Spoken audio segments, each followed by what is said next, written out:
नमस्कार दोस्तों, मैं डॉक्टर भावेश।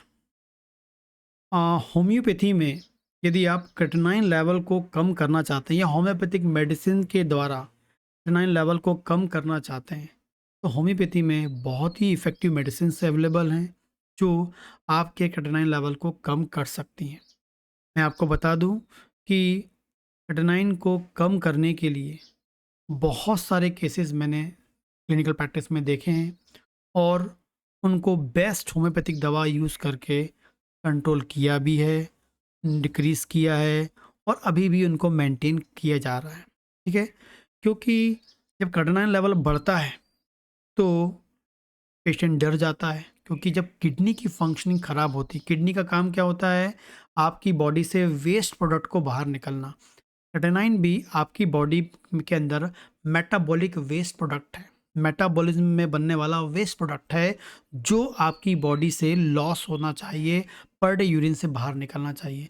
लेकिन जब आपकी किडनी इसको बाहर नहीं निकाल पाती है, किडनी की जो फ़िल्टर करने की जो क्षमता है वो ख़राब हो जाती है, कम हो जाती है, जिससे आपकी बॉडी में क्रेटिनाइन का लेवल ब्लड में बढ़ने लगता है और क्रेटिनाइन लेवल हाई होने लगता है, जिसे हम बोलते हैं किडनी का डिसफंक्शनिंग बोलते हैं।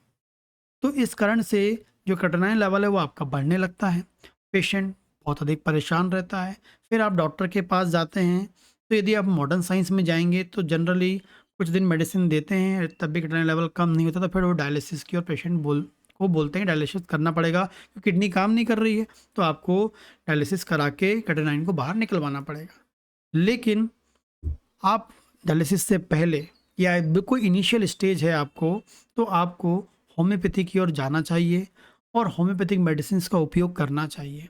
यदि सही टाइम में सही मेडिसिन उपयोग कर ली, सही टाइम में सही मेडिकेशन कर लिया, तो हो सकता है कि जो आपकी समस्या आगे की ओर नहीं बढ़ेगी, वहीं रुक जाएगी और हो सकता है कि वो रिकवर हो जाए। ऐसा एक पेशेंट है मेरे पास, अभी आया होता रिसेंट में। ठीक, तो ये देख पा रहे होंगे, एक पेशेंट है मेरे पास जो 20/2/2024 को आए हुए थे, जिनकी 63 साल की उम्र थी। ठीक है? और ये पेशेंट जनरली मेरे पास आए थे, तो इनका जो क्रेटिनाइन था 2.2 आ रहा था। ठीक है? नॉर्मल 1.2 से 1.3 होना, मतलब 0.5 से लेके 1.2 या 1.3 होना चाहिए। इस जो लैब के अकॉर्डिंग ये 0.5 से 1.3 बता रहा है। लेकिन यदि आपका 1.3 के ऊपर हो जाता है, इनका 2.2 आ रहा था, ठीक? तो ये इनकी एक ट्रबल थी, जिसके लिए वो मेरे पास आए हुए थे।